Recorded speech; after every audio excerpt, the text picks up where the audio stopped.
We are just 1 week away from the release of Alice in Borderland Season 3, and if you already watched the first 2 seasons and forgot half of it, don't worry, I got you.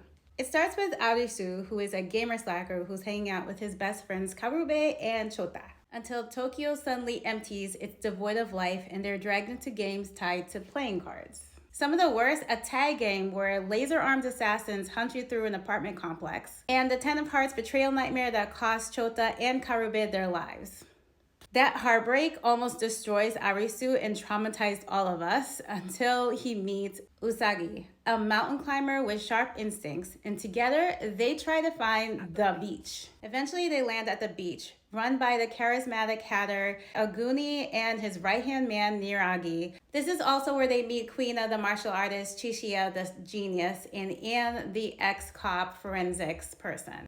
In an act of defiance, Aguni kills Hatter, takes him out, and now he's the new boss, and he's calling the shots. Shockingly to everyone, a game begins at the beach, and Aguni just turns on everyone. Eaten up by his guilt, he eventually turns on Niragi and burns that shit to the ground. The whole system collapses, and the twist, the so-called game masters are just other players. The real masters of the games are face cards. Season 2 cranks it up. The King of Spades turns Tokyo into a war zone like a GTA final boss. Chishiya is split from the group and he teams up unofficially with Banda and Yaba to beat the Jack of Hearts. He also beats the King of Diamonds as well and disappears into the forest to find out what exactly Borderland is. Arisu runs into Aguni, who's apparently still alive, and he meets Heya, the gymnast sniper. Arisu and the gang take on the King of Clubs, this guy, with poor Tata losing his hand so he can outsmart him at the end. Niragi's also back, which is crazy. Afterwards, the gang splits up into teams to try to defeat the remaining face cards, including the King of Spades, which is wild. We thought at least a few of them were dead, for real.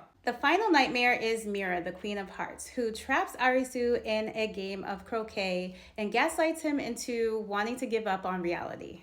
Usagi pulls them back and they win against the Queen of Hearts. And here comes the final twist. They are given a choice of whether or not they want to stay in the Borderland or go back to the real world.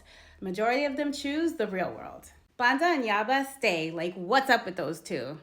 And there you have it, our survivors. So they wake up in Tokyo in the hospital after a meteor strike, which is what really happens. They have no memory of Borderland, even though there is some familiarity between them. And just when you think it's over, the Joker card flips, teasing more mysteries and more games. Are you excited? Let's find out on September 25th. I will be there to watch the entire thing to see what happens.